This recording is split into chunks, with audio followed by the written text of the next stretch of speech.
बुद्धिमान भीम। एक बहुत खूबसूरत गांव था। उसका नाम ढोलकपुर था। उस गांव में एक नदी थी जो हमेशा बहती ही रहती थी।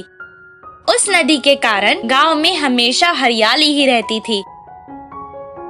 कुछ साल बाद वहां बारिश होना बंद हो गई और नदी सूखकर बंजर हो गई और गांव में काम ना होने के कारण गांव के लोग दूसरे गांव में काम के कारण जाने लगे।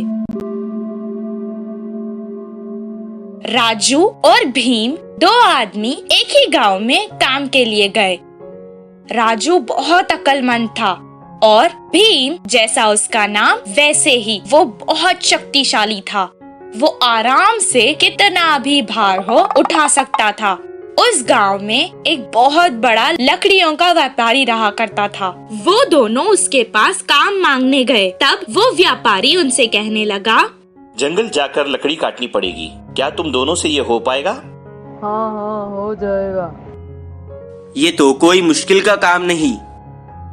तब व्यापारी ने जवाब दिया, तुम दोनों जितने पेड़ एक दिन में काट कर लाओगे उस हिसाब से ही तुम्हें पैसे मिलेंगे।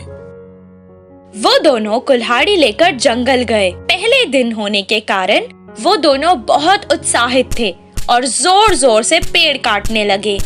भीम ज्यादा ताकतवर होने के कारण बहुत जल्द ही 10 पेड़ काट चुका था। राजू के लिए ये मुश्किल काम था, पर उसने भी कर दिखाया और 10 पेड़ काट डाले। दोनों का ये काम देखकर व्यापारी ने उन्हें शाबाशी दी और अच्छा खाना दिया।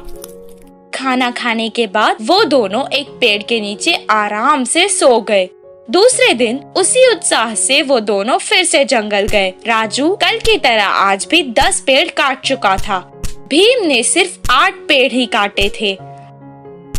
हर रोज राजू 10 पेड़ काटता और भीम एक दिन 6 पेड़, तो दूसरे दिन 4 पेड़, फिर 2 पेड़, ऐसा करके काम कम करते रहा था। तब भीम खुद से कहने लगा, क्या हो गया है मुझे? क्या पेड़ काटने की वजह से मेरी ताकत कम हो गई है? वो व्यापारी के पास आया और कहने लगा, साहब, मेरी तबीयत खराब होती जा रही है। मुझसे ये पेड़ काटने का काम अभी नहीं होगा। मैं वापस चला जाता हूँ। अच्छा ठीक है, एक बार तुम्हारी कुल्हाड़ी तो दिखाओ। भीम जाकर कुल्हाड़ी लाया, उसे दे दी। व्यापारी ने उस कुल्हाड़ी को देखा। इतने दिन से तुम बस अपने बल का प्रयोग कर रहे थे और बुद्धि का नहीं। एक बार पेड़ काटने के बाद अगर कुल्हाड़ी को तेज नहीं किया तो वो मुंड हो जाती है।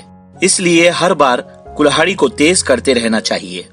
राम ने अपनी बुद्धि का इस्तेमाल किया और इसलिए वो इतनी कम मेहनत करके भी ज्यादा कमा रहा है। तुम इतनी छोटी बात नहीं समझ पाए।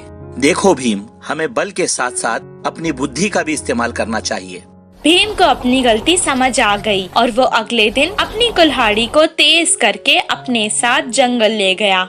जैसे पहले दिन उत्साह से उसने पेड़ काटे, उतने ही उत्साह से उस दिन भी काम करने लगा। बुद्धिमान राम की तरह उसने भी बुद्धि का इस्तेमाल किया और इसीलिए उसे बहुत ज्यादा फायदा हुआ। इस कहानी से हमें ये शिक्षा मिलती है कि हमें अपने बल के साथ साथ अपनी बुद्धि का भी इस्तेमाल करना चाहिए।